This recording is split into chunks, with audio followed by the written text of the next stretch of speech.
Welcome to wishful ಅಡುಗೆ ಮನೆ. ನೋಡಿ, ಇವತ್ತು ಅವಲಕ್ಕಿಯಿಂದ ಒಂದು ಸೂಪರ್ ಆಗಿರೋ ರೆಸಿಪಿನ ಮಾಡೋಣ. ಅವಲಕ್ಕಿ ಉಪ್ಪಿಟ್ಟು ತಿಂದು ಬೇಜಾರಾಗಿದ್ದರೆ ಈ ಥರ ಒಂದು ರೆಸಿಪಿನ ಮಾಡ್ಕೋಬೋದು. ಹೇಗೆ ಮಾಡೋದು ನೋಡೋಣ ಬನ್ನಿ. ನೋಡಿ, ನಾನು ಮೊದಲಿಗೆ ಒಂದು ಬೌಲ್ನ ತೊಗೊಂಡಿದ್ದೀನಿ. ಆ ಬೌಲ್ಗೆ ಅವಲಕ್ಕಿನ ಹಾಕೋಣ. ನಾನಿಲ್ಲಿ 2 ಕಪ್ ಆಗುವಷ್ಟು ಅವಲಕ್ಕಿನ ಹಾಕ್ಕೊಳ್ತೀನಿ. ನಿಮ್ಮ ಮನೇಲಿ ಕ್ವಾಂಟಿಟಿ ನೋಡಿ ಹಾಕೋಬೋದು. ನೋಡಿ, ಇವಾಗ ಅವಲಕ್ಕಿನ ತೊಳ್ಕೊಂಬರ್ಬೇಕು. ಚೆನ್ನಾಗಿ ತೊಳೆದು ನೀರನ್ನು ತಕ್ಕೊಂಬರೋಣ. ನೋಡಿ, 2-3 ಸರಿ ಅವಲಕ್ಕಿನ ಚೆನ್ನಾಗಿ ತೊಳ್ಕೊಂಡು ಬರ್ತೀನಿ. ನೋಡಿ, ಅವಲಕ್ಕಿನ ಚೆನ್ನಾಗಿ ತೊಳ್ಕೊಂಬಂದಿದ್ದೀವಲ್ವ, ಈ ಥರ ನೀರನ್ನು ತಕ್ಕೊಂಬಂದಿದ್ದೀವಿ. ಇವಾಗ ಸ್ವಲ್ಪನೇ ನೀರನ್ನು ಈ ಥರ ತಕ್ಲಿಸಿದ ಥರ ಮಾಡಿ ಇದನ್ನು ಪಕ್ಕಕ್ಕೆ ಎತ್ತಿಟ್ಕೊಳ್ಳೋಣ. ನೋಡಿ, ನಮಗೆ ಅವಲಕ್ಕಿ ಒಂದು ಸ್ವಲ್ಪ ನೆನೆಯುವಷ್ಟರೊಳಗೆ ಆಲೂಗಡ್ಡೆನ ಬೇಯಿಸಿ ಸಿಪ್ಪೆನ ತೆಗೆದಿಟ್ಕೊಂಡಿದ್ದೆ. ಆ ಆಲೂಗಡ್ಡೆನ ನಾವೀಗ ಗಂಟಿಲ್ಲದೆ ಥರ ತುರ್ಕೋಬೇಕು. ನಾವು ಆಲೂಗಡ್ಡೆ ಹಾಕೋದ್ರಿಂದನೇ ತುಂಬ ಚೆನ್ನಾಗಿ ಟೇಸ್ಟ್ ಬರೋದು. ತುಂಬಾ ಟೇಸ್ಟಿಯಾಗಿರುತ್ತೆ ಅಂತಲೇ ಹೇಳ್ಬೋದು. ಮಳೆ ಬರಬೇಕಾದ್ರಾಗಲಿ ಅಥವಾ ಏನಾದ್ರು ಸ್ನ್ಯಾಕ್ಸ್ ಮಾಡಬೇಕು ಅಂದ್ಕೊಂಡಾಗಲಿ ಬೆಳಗ್ಗೆಗಾಗಲಿ ಯಾವಾಗ ಬೇಕಿದ್ರೂ ಮಾಡ್ಕೊಳ್ಳೋಂಥ ರೆಸಿಪಿ ಅಂತಲೇ ಹೇಳ್ಬೋದು. ಬೇಯಿಸಿರೋ ಆಲೂಗಡ್ಡೆ ಉಳ್ದಾಗ ಕೂಡ ದಿಢೀರಂತ ಮಾಡ್ಕೋಬೋದು. ನೋಡಿ, ಈ ಥರ ಆಲೂಗಡ್ಡೆನ ತುರ್ಕೊಂಡಿದ್ವಿ.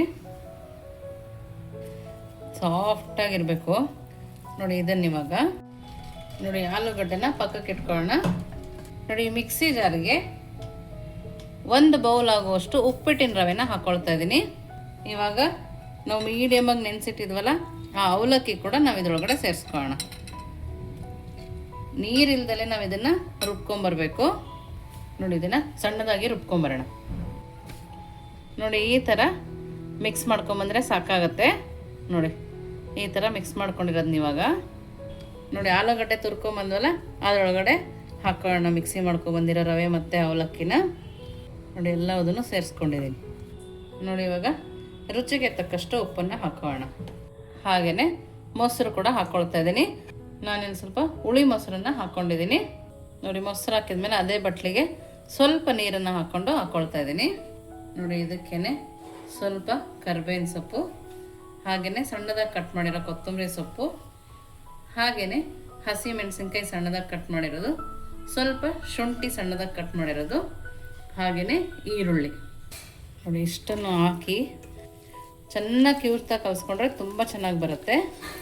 ನೋಡಿ, ಇದನ್ನು ಸಾಫ್ಟಾಗಿ ಕಲಿಸ್ಕೊಂಬರೋಣ. ಚೆನ್ನಾಗಿ ನಾದಬೇಕು. ನಮ್ಗೆ ಅವಲಕ್ಕಿ ರವೆ ರುಬ್ಬಿರ್ತೀವಲ್ವ ಆ ಗಂಟು ಕೂಡ ಸಿಗಬಾರ್ದು. ಆ ಥರ ನಾದಿದ್ರೆ ತುಂಬ ಚೆನ್ನಾಗಿ ಬರುತ್ತೆ. ನೋಡಿ, ಇವಾಗ ಇದನ್ನು ಒಂದು 5 ನಿಮಿಷ ಪಕ್ಕಕ್ಕೆ ಎತ್ತಿಡೋಣ. ಅಷ್ಟರೊಳಗೆ ಎಣ್ಣೆನೂ ಕಾಯುತ್ತೆ. ಎಣ್ಣೆನೂ ಕಾಯಕ್ಕೆ ಇಟ್ಕೋಬೋದು. ನೋಡಿ, ಒಂದು 10 ನಿಮಿಷ ಚೆನ್ನಾಗಿ ನೆಂದಿದೆ. ನೋಡಿ, ಚೆನ್ನಾಗಿ ನೆಂದರೆ ರವೆ ಕೂಡ ಚೆನ್ನಾಗಿ ನೀರನ್ನ ಎಳ್ಕೊಂಡಿರುತ್ತೆ. ನೋಡಿ, ಮೊಸರು ಎಲ್ಲ ಹಾಕಿರ್ತೀವಲ್ಲ ಹಾಗಾಗಿ ನೋಡಿ ಈ ಥರ ನಾವು ರೆಡಿ ಮಾಡಿಕೊಂಡು ನೋಡಿ, ನಾವು ಬಾಣಲಿಲಿ ಎಣ್ಣೆ ಕಾಯಕ್ಕೆ ಇಟ್ಕೊಂಡಿದ್ವಲ್ಲ ಎಣ್ಣೆ ಕೂಡ ಚೆನ್ನಾಗಿ ಕಾದಿದೆ. ಇವಾಗ ನಾವು ಮಾಡಿಟ್ಕೊಂಡಿರೋ ರವೆ ಮತ್ತು ಅವಲಕ್ಕಿ ವಡೆನ ಈ ಥರ ಹಾಕೋಣ. ನೋಡಿ, ಚೆನ್ನಾಗಿ ಎಣ್ಣೆ ಕಾಯ್ದಿರಬೇಕು. ಕಾದ್ಮೇಲೆ ನಾವು ಮೀಡಿಯಮ್ ಫ್ಲೇಮಲ್ಲಿ ಹಾಕ್ಕೋಬೇಕು. ಅಕಸ್ಮಾತ್ ನಿಮ್ಗೆ ಏನಾದ್ರು ಬರಲಿಲ್ಲ ಹಾಕೋಕ್ಕೆ ಅಂದರೆ ಸ್ವಲ್ಪ ಕೈಗೆ ಒದ್ದೆ ಮಾಡಿಕೊಂಡು ಹಾಕ್ಕೊಂಡ್ರೆ ತುಂಬ ಚೆನ್ನಾಗಿ ಬರುತ್ತೆ. ನೋಡಿ, ಒಂದು ಸ್ವಲ್ಪ ಈ ಥರ ಒದ್ದೆ ಮಾಡಿಕೊಂಡ್ರೆ ನೋಡಿ ಈ ಥರ ಮಾಡೋದ್ರಿಂದ ನೀಟಾಗಿ ಬರುತ್ತೆ ನಮಗೆ. ದಿಢೀರಂತ ಯಾರು ಮನೆಗೆ ಬಂದಾಗ ಕೂಡ ಪಟ್ಟಂತ ಮಾಡ್ಕೋಬೋದು. ಒಂದೊಂದ್ಸರಿ ಮನೇಲಿ ಕಡಲೆ ಹಿಟ್ಟು ಖಾಲಿ ಆಗಿರುತ್ತೆ, ಬಜ್ಜಿ ಮಾಡಬೇಕು ಅನ್ನಿಸ್ತಾ ಕೂಡ ಈ ಥರ ಮಾಡಿಕೊಟ್ರೆ ಎಲ್ಲರೂ ಇಷ್ಟಪಟ್ಟು ತಿಂತಾರೆ. ನಾವು ಸಡನ್ನಾಗಿ ಕೈ ಆಡಿಸ್ಬಾರ್ದು. 1 ನಿಮಿಷ ಬಿಟ್ಟು ಆಮೇಲೆ ಇದನ್ನು ತಿರುಗಿಸ್ಕೊಳ್ಳೋಣ. ನೋಡಿ, ಇವಾಗ ಸ್ವಲ್ಪ ಕೆಂಪಾಗಿದೆಲ್ಲ, ಇವಾಗ ತಿರುಗಿಸ್ಕೊಳ್ಳೋಣ. ತುಂಬ ಸಾಫ್ಟ್ ಇರುತ್ತೆ. ನಿಧಾನಕ್ಕೆ ಮಾಡ್ಕೋಬೇಕು. ನಾವು ಇದಕ್ಕೆ ಸೋಡಾ ಹಾಕಿ ಏನೂ ಹಾಕಿಲ್ಲ. ದಿಢೀರಂತ ಮಾಡ್ಕೋಬೋದು. ಸೋಡಾ ಬೇಕಂದವರು ಹಾಕ್ಕೋಬೋದು. ಇಷ್ಟು ಸಕ್ಕತ್ತಾಗಿ ಬರ್ತಾಯಿದೆ. ಮೀಡಿಯಮ್ ಫ್ಲೇಮಲ್ಲಿಟ್ಟು ಚೆನ್ನಾಗಿ ಬೇಯಿಸ್ಕೊಂಬರೋಣ. ನೋಡಿ, 2 ಸೈಡು ಚೆನ್ನಾಗಿ ಬೆಂದಿದೆ. ಕಲರ್ ನೋಡ್ತಾ ಇದ್ದೀರಲ್ಲ ಏನು ಸಕ್ಕತ್ತಾಗಿದೆ.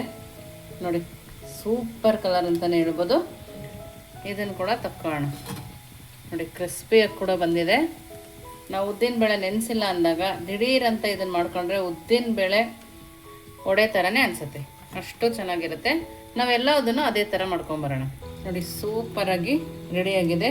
ಎಷ್ಟು ಕ್ರಿಸ್ಪಿಯಾಗಿದೆ ನೋಡಿ, ತುಂಬಾ ಕ್ರಿಸ್ಪಿಯಾಗಿದೆ. ಒಳಗಡೆ ಕೂಡ ಅಷ್ಟೇ ಸಾಫ್ಟಾಗಿದೆ ನೋಡಿ.